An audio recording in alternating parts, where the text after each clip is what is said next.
Hello everyone, welcome to ई अनंत। आज हम पढ़ेंगे class 6 NCERT history chapter 7 new questions and ideas.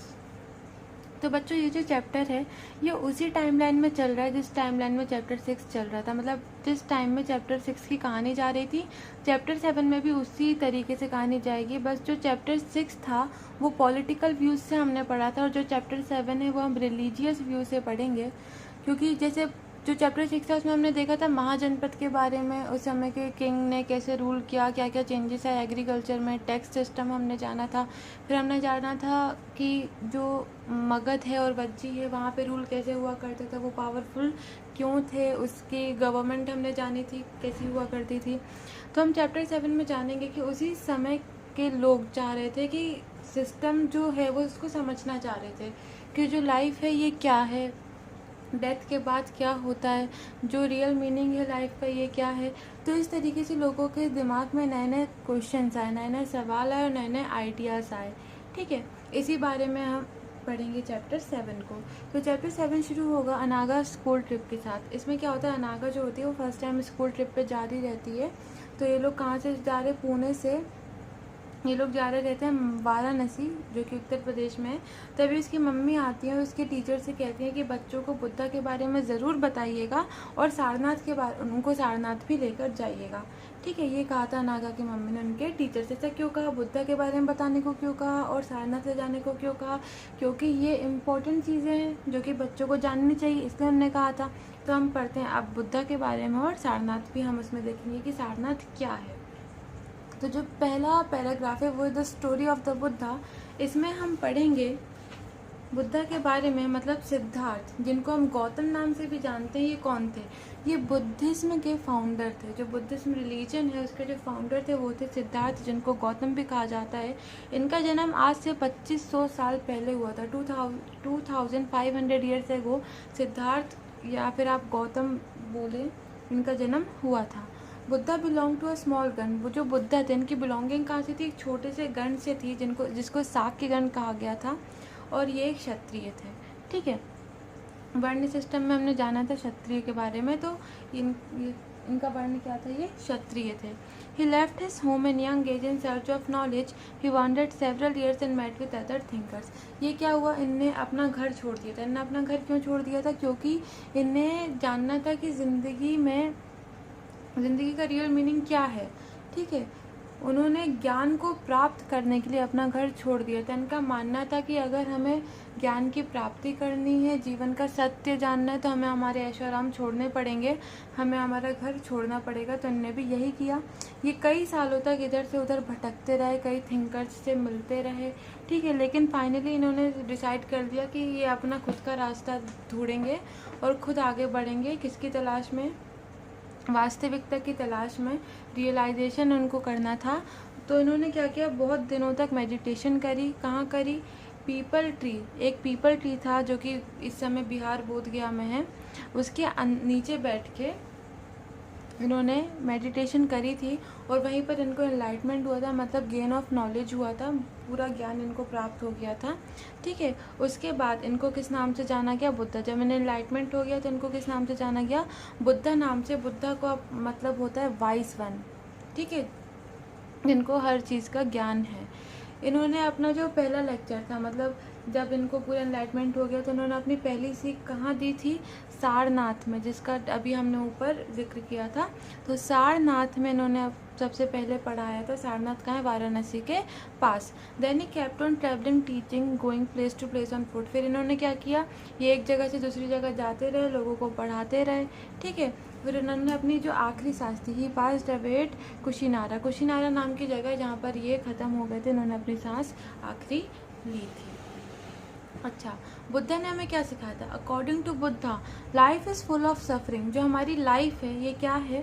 Suffering से भरी हुई है, मतलब दुखों से भरी हुई है, अनहैप्पीनेस से भरी हुई है। इन्होंने हमें रीज़न भी बताया था कि ऐसा क्यों है। ऐसा इसलिए क्योंकि हमारी जो इच्छाएं हैं, हमारी डिज़ायर्स और क्रेविंग्स ये ख़त्म ही नहीं होती। अगर हमारे पास कोई चीज़ है तो हमें हमेशा उससे बेटर चाहिए रहता है, उससे ज़्यादा चाहिए रहता है। यही वजह है कि हम दुखी रहते हैं। तो बुद्धा ने बताया था कि इस दुख को ख़त्म किया जा सकता है। कैसे ख़त्म किया जा सकता है? By following moderation. मॉडरेशन मतलब संयम बनाए रखिए, संतुलन बनाए रखिए, मतलब आप अपने अंदर एक कंट्रोल रखिए हर चीज़ में, तो आप अपने दुख से दूर हो जाएंगे। इन्होंने और क्या सिखाया था कि बी काइंड, काइंड रहिए, ठीक है, सबसे अच्छे से व्यवहार करो, सबसे अच्छे से बात करो, respect lifes of living being, जो इंसान है, और उसमें उन्होंने एनिमल्स को भी इंक्लूड किया था। इंसान और एनिमल्स की जो जिंदगियां हैं उनकी रिस्पेक्ट करो, उन्हें मारो मत। उन्होंने और क्या बताया था कि बिलीव इन कर्मा, क्योंकि जो बुद्धा थे वो भी कर्मा में बिलीव रखते थे। कर्मा क्या होता है, आज आप जैसा काम करोगे अच्छा या बुरा, वो या तो इस जन्म में या तो अगले जन्म में आपके सामने खुद आएगा। मतलब आज आप किसी के साथ अच्छा करोगे तो आपके साथ आने वाले कल में अच्छा होगा, बुरा करोगे तो आपके साथ आने वाले कल में बुरा होगा। तो आप जैसा करोगे वैसा फल आपको मिलेगा, दैट इज़ कर्मा। इन्होंने हमें कहा था कि बिलीव इन कर्मा, ठीक है। इनकी जो टीचिंग्स थी वो किस लैंग्वेज में हुआ करती थी, प्राकृत लैंग्वेज। प्राकृत लैंग्वेज मतलब जैसे आज हिंदी कॉमन बोलचाल की भाषा है, हम हिंदी में बात करते हैं, समझते हैं। हर एरिया की अलग अलग लैंग्वेज होती है जिससे वो एक दूसरे को समझते हैं। तो उस समय प्राकृत लैंग्वेज थी, वो कॉमन भाषा थी, ठीक है, जो आम लोग बोला करते थे। तो उन्होंने उसी भाषा में अपने लेक्चर्स दिए थे, अपनी बातें समझाई थी, ताकि और लोग उसको क्या कर सकें, समझ सकें। आगे हम पढ़ेंगे उपनिषद के बारे में। आगे हम देखेंगे द स्टोरी ऑफ किसा गौतमी। ये बुद्धा के बारे में एक बहुत फेमस स्टोरी है। इसमें क्या होता है, एक वुमेन होती है जिसका नाम होता है किसा गौतमी, जिसका बेटा मर जाता है, ठीक है। वो बहुत रोती है, बहुत दुख में रहती है। तभी एक अच्छा इंसान उसको किसके पास लेके जाता है, बुद्धा के पास लेके जाता है। तो बुद्धा ने उस औरत से कहा कि तुम मुझे मस्टर्ड सीड्स ला के दो, ठीक है, मुझे मस्टर्ड सीड्स ला के दो तो मैं तुम्हारे बच्चे को वापस ज़िंदा कर दूंगा। अब क्या हुआ, किसा गौतमी बहुत खुश हो गई कि अगर मैं किसी के पास से मस्टर्ड सीड ला के दे दूँगी बुद्धा को तो वो मेरे बच्चे को ज़िंदा कर देंगे। लेकिन इससे पहले वो बाहर जा रही थी भाग के, तो बुद्धा ने उनको रोका और कहा कि ये जो सीड्स हैं ये तुम किसके घर से लाओगी, ऐसे इंसान के यहाँ से लाओ जिसके घर में आज तक कोई भी ना मरा हो, नोबडी हैज़ डाइड। ऐसे इंसान के यहाँ से जिसके घर में आज तक एक भी मृत्यु ना हुई हो। तो जो किसा गौतमी थी ये दरवाजे पे दरवाजे गई, डोर टू डोर गई। तो इन्होंने सबसे बोला कि मुझे सीट दे दो। तो उन्होंने बोला कि हाँ, हम आपको सीट तो दे देंगे, बट हमारे यहाँ दादाजी की डेथ हो गई है, या उन्होंने नाम गिना दिया कि इनकी डेथ हो गई है। तो किसा गौतमी एक भी घर ऐसा नहीं ढूंढ पाई जहाँ पर कोई मरा ना हो, ठीक है। हर घर में या तो किसी के अंकल, या तो किसी के आंट, या ग्रैंडफादर या ग्रैंड मदर मर चुके रहते हैं, ठीक है। तो वो किसी ऐसा एक भी घर नहीं ढूंढ पाई जहाँ पे आज तक किसी की मृत्यु ना हुई हो। तो इससे वो उसे समझ आ जाता है, उस औरत को समझ आ जाता है कि जो दुनिया है इसमें जो आया है वो एक दिन जाएगा। तो जैसे ही उसको ये समझ आ जाता है वो बुद्धा के पास जाकर उनके पैरों में गिर जाती है, कहती है मुझे सब समझ आ गया है, अब मैं दुखी नहीं होंगी। तो ये एक फेमस स्टोरी थी बुद्धा के बारे में। उपनिषद वर्ड का जो मीनिंग है वो ये है अप्रोचिंग एंड सिटिंग नियर, मतलब पास बैठना। जैसे जब टीचर से स्टूडेंट को नॉलेज लेनी रहती है तो उसके पास बैठता है, उसी तरीके से। तो जो वेदों के बाद लिखे गए ग्रंथ, ठीक है, वेदों के बाद जो ग्रंथ लिखे गए, जो टेक्स्ट लिखे गए, उन्हें हम क्या कहते हैं, उपनिषद, जिसमें आत्मा और परमात्मा पर विचार किया गया है, ठीक है। हम इसमें क्या पढ़ेंगे, आत्मा और परमात्मा के बारे में। तो कुछ थिंकर्स ऐसा सोचते थे कि इस दुनिया में, यूनिवर्स में एक ऐसी चीज़ है जो डेथ के बाद भी रहती है, मतलब इंसान जब मर जाता है उसके बाद भी वो एज इट इज़ रहती है। उन लोगों ने इसको क्या बताया कि जो इंडिविजुअल सोल है, हर एक के अंदर जो सोल है दैट इज़ उसको आत्मा बोला गया, और यूनिवर्सल सोल को ब्रह्मांड बोला गया। और कुछ थिंकर्स ऐसा मानते थे कि ये जो दोनों चीज़ हैं दैट इज़ इंडिविजुअल सोल और यूनिवर्सल सोल, ये दोनों एक ही है, मतलब आत्मा और ब्रह्मांड एक ही है। Many ideas were recorded in Upanishad. Upanishad में इस तरीके के कई आइडियाज़ को रिकॉर्ड किया गया था, और ये बाद में अभी जैसे हमने पढ़ा है लेटर वैदिक टेक्स्ट का एक पार्ट बन गया। Text of Upanishad contain conversation between teachers and student through simple conversation. Upanishad जब हम पढ़ेंगे तो पढ़ते हैं तो हम देखते हैं कि इसका जो टेक्स्ट है ये सिंपल कन्वर्सेशन है, नॉर्मल बातें हैं। किसके बीच ये बातें हैं, टीचर्स और स्टूडेंट के बीच। ये जो उपनिषद का जो टाइम था जब ये लिखे गए थे, ये उस समय का टाइम था जब बुद्धा अपनी बातों से दूसरों को जागरूक कर रहे थे। मतलब जब बुद्धा अपनी शिक्षा दे रहे थे, अपने उपदेश दे रहे थे, उसी समय उससे थोड़ा पहले उपनिषद भी स्टार्ट हो गए थे।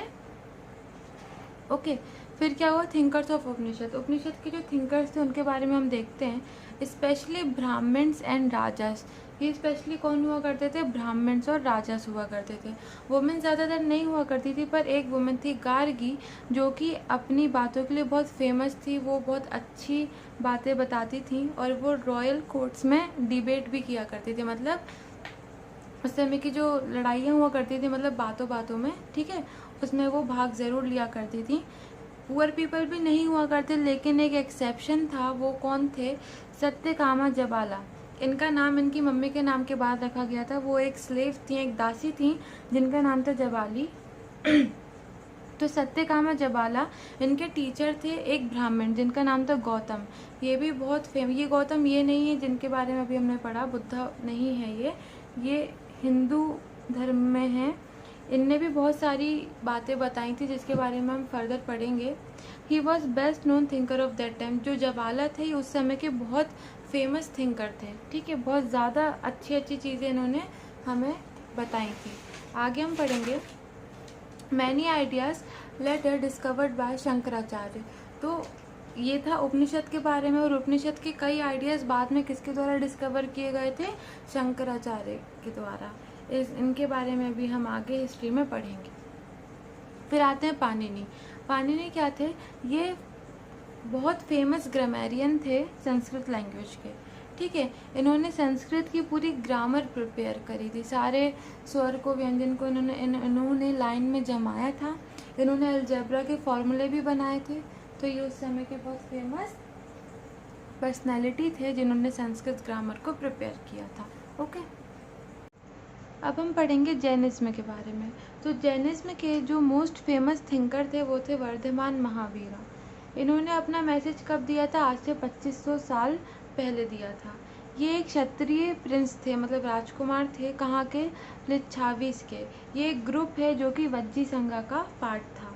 इन्होंने 30 साल की उम्र में अपना घर छोड़ दिया था और ये कहाँ चले गए थे, जंगलों में रहना इन्होंने शुरू कर दिया था, जंगल में चले गए थे। इन्होंने 12 साल तक, कितने साल तक बच्चों, 12 साल तक बहुत ही कठिन लाइफ बिताई थी, और अकेलेपन में इन्होंने अपनी पूरी लाइफ 12 साल तक बिताई थी। और जैसे ही 12 साल ख़त्म हुए, इनको क्या हुआ था, एनलाइटमेंट हो गया था, इन्हें नॉलेज की प्राप्ति हो गई थी। ओके, इनकी एक बहुत सिंपल थ्योरी थी, हिज सिंपल डॉक्ट्रिन, मतलब थ्योरी, सिद्धांत। वो क्या था, to know truth leave home. अगर आपको ट्रुथ, यानी अगर आपको जीवन की सच्चाई जाननी है, सच जानना है, तो आप अपना घर छोड़ दीजिए, ठीक है। फॉलो अहिंसा, इनका एक और सिंपल डॉक्ट्राइन था कि फॉलो अहिंसा, आप अहिंसा फॉलो करिए, किसी को नुकसान मत पहुंचाइए, किसी इंसान, किसी जानवर को मत मारिए। इन्होंने भी कौन सी लैंग्वेज यूज़ करी थी, प्राकृत लैंग्वेज। जो फॉलोअर्स होते हैं महावीरा के, ठीक है, महावीरा के फॉलोअर्स को क्या बोला जाता है, जैन बोला जाता है। इनकी जो लाइफ होती है बहुत सिंपल लाइफ होती है। ये लोग भिक्षुक होते हैं, मतलब ये लोग खाना मांग कर खाते हैं। ये अपनी लाइफ में बहुत ऑनेस्ट होते हैं, ऑनेस्ट मतलब बहुत ईमानदार होते हैं। डू नॉट स्टील, ये कभी भी चोरी नहीं करते, और ये ब्रह्मचार्य का पालन करते हैं, मतलब ये शादी नहीं करते।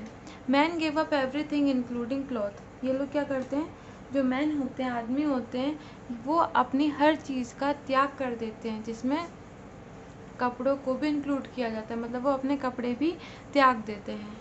Mainly traders were supporter and not farmers. ज़्यादातर सपोर्टर कौन थे, ट्रेडर्स हुआ करते थे। जैनिज्म के, महावीरा के ज़्यादातर सपोर्टर कौन थे, ट्रेडर्स हुआ करते थे, फार्मर्स नहीं हुआ करते थे। क्यों, क्योंकि जो फार्मर्स होते थे, जब वो अपनी क्रॉप्स उगाते थे, काटते थे, तो उसमें एनिमल्स मर जाया करते थे। कैसे, जब वो हल चलाते थे फील्ड पर, तो हल का काम क्या होता है, मिट्टी ऊपर करना, तो इसमें जो छोटे छोटे कीड़े होते हैं वो मर जाते थे, कट जाते थे। इसी तरीके से वो पेस्टिसाइड होते थे, इंसेक्टिसाइड होते थे, इनका यूज़ करके जो क्रॉप पे कीड़े लग जाते हैं उनको मार दिया करते थे। तो वो अहिंसा फॉलो नहीं कर पाए, दैट इज़ वो जैनिज्म फॉलो नहीं कर पा रहे थे। इसलिए ज़्यादातर सपोर्टर आपको कौन मिलेंगे, ट्रेडर्स मिलेंगे। Some supported only by giving food to nun and monks. तो कुछ का जो सपोर्ट होता था वो कैसे होता था, वो खाना दे दिया करते थे नन और मॉन्क्स को।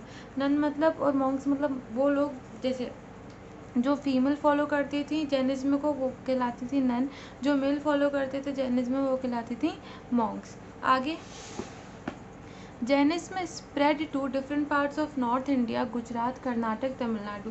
जैनिज्म कहाँ कहाँ फैला, नॉर्थ इंडिया के अलग अलग पार्ट में फैला, गुजरात में गया, कर्नाटक और तमिलनाडु में। अच्छा, इस समय वल्लभी गुजरात में हम जैनिज्म की जो रिटन फॉर्म है टीचिंग की वो हम देख सकते हैं।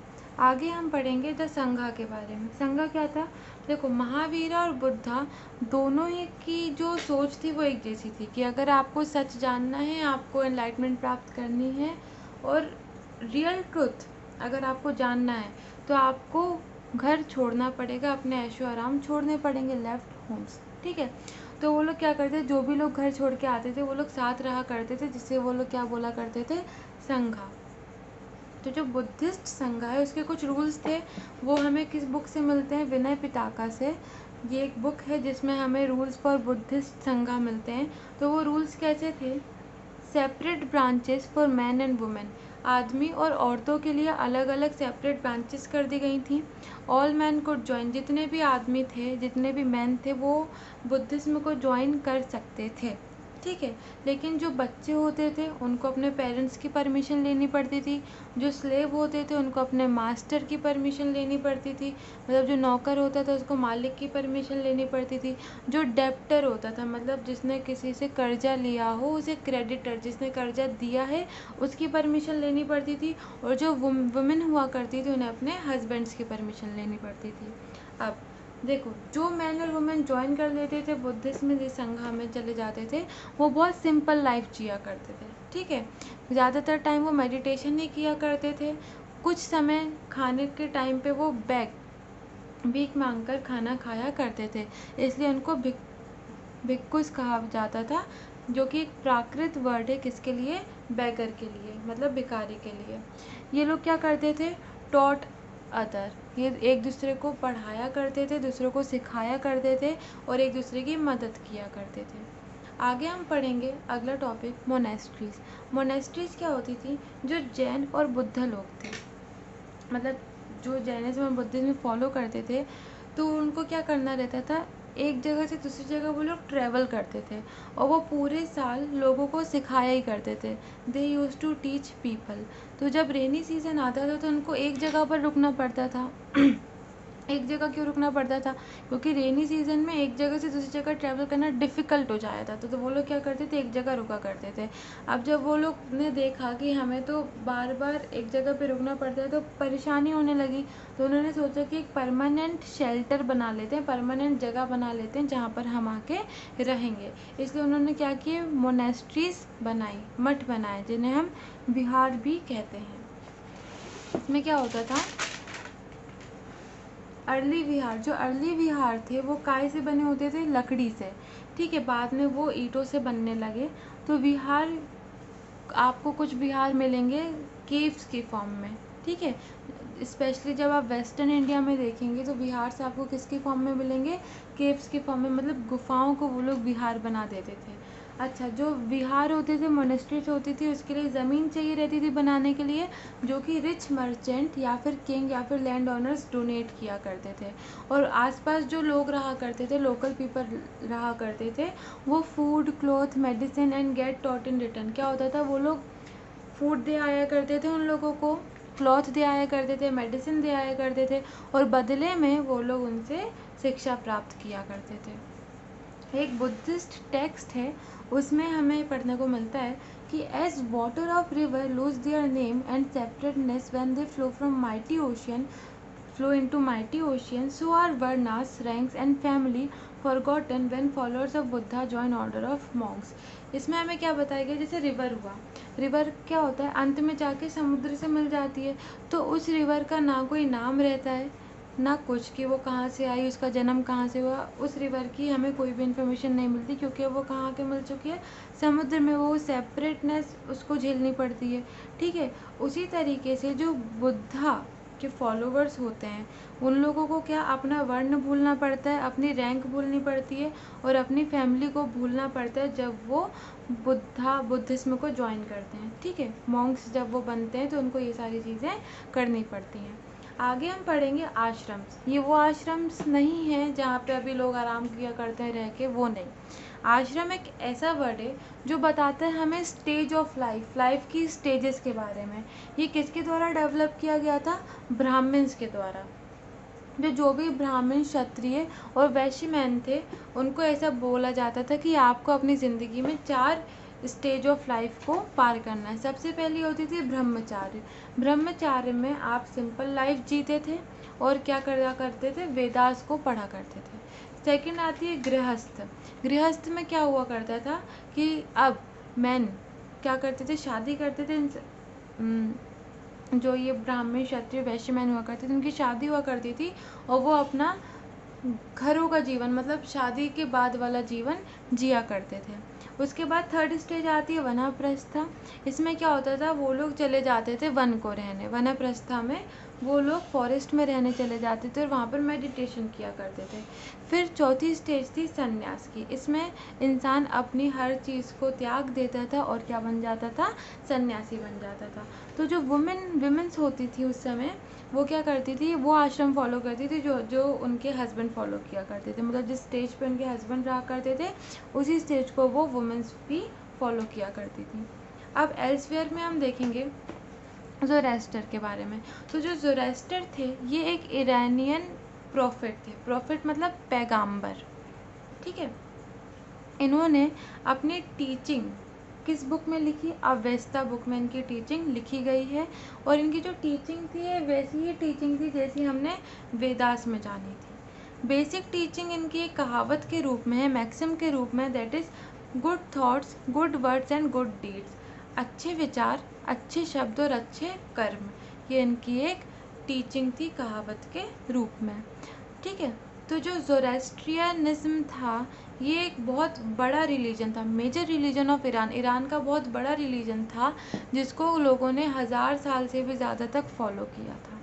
ठीक है, फिर इसके कुछ लोग क्या हुए थे? गुजरात और महाराष्ट्र के कोस्टल रीजन में आके, कोस्टल टाउन में आके सेटल डाउन हो गए थे और ये वही लोग हैं, ये वही एंसेस्टर हैं। किसके एंसेस्टर हैं? पारसीज के।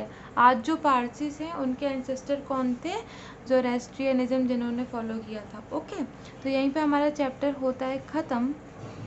हम देख लेते हैं एनसीईआरटी की कुछ इम्पोर्टेंट डेट्स। वो डेट्स क्या हैं?